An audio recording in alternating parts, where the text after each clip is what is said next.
troopresource.org, trying to put 1,000 skills into every troop's backpack. Counselors can't change the requirements. They are what they are. You have to fulfill the requirements as written. There are alternative merit badges besides the ones that you saw on that slide as far as the 13 merit badges that are Eagle required. If there is, getting back to this point I said earlier, a permanent physical disability, some kind of medical condition, and the Guide to Advancement actually goes on and says exactly what examples of those conditions are, and there can be extenuating circumstances as well, then you can apply for alternative merit badges. There's an application to fill out for alternative Scout rank merit badges. It's on the council website. It's also in the Guide to Advancement and the BSA website. The first step is to document what that disability is. It has to have something where you sit down with the Scout and the parent, work out what they think the disability is, and you have to have a doctor's statement that verifies that disability and what the limitations or challenges are as far as meeting those merit badge requirements.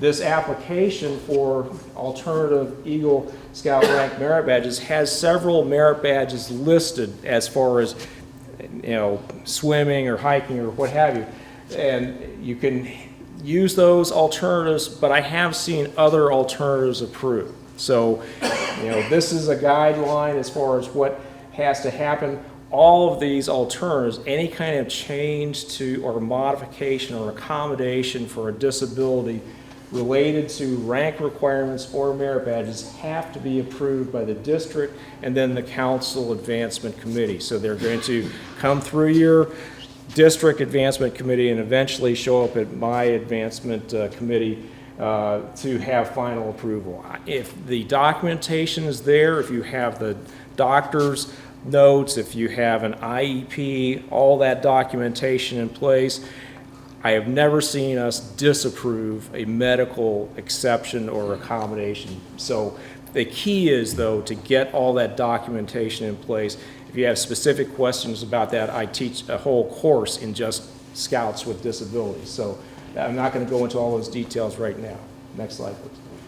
So another thing that can happen is if you have a disability and you know in advance this is something that's a permanent disability and you just know there's absolutely no way, with the doctors basically saying that as well, that a Scout can earn the Eagle rank with the given requirements and all the alternatives that can be thought of by the 18th birthday, then you can apply for what's called registration beyond the age of eligibility. This is a permanent registration after you turn 18.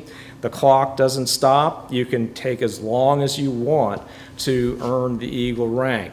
And this is something that, you know, if Scouts earn the Eagle rank by whatever age, that's great, but it is really for specific cases where developmentally, medically, there is something that is really going to impair a Scout from being able to meet the Eagle requirements. This doesn't mean that a couple of months before you turn 18 that you want to turn this application in. That's a recipe for disaster. You should know from the get-go, basically, that a Scout meets this category, that they need something beyond what can be developed by a reasonable advancement plan in order to have something that's a reasonable accommodation. So this is something where you want to apply at the very beginning when somebody is early in your troop. This is also something that can be applied for Cub Scouts or venturing. If it's something you know that a Scout needs more time and it's absolutely going to be impossible and the doctor backs this up to meet these requirements by the time they turn 18 or 10 or what have you, then you can apply for this. Again, this is something they have to get all the documentation together, and this goes to the Council Advancement Committee. And almost every time, as long as the documentation has been handled properly, we've approved those. This last year, we approved about 17 out of the 20 applications that came to my committee.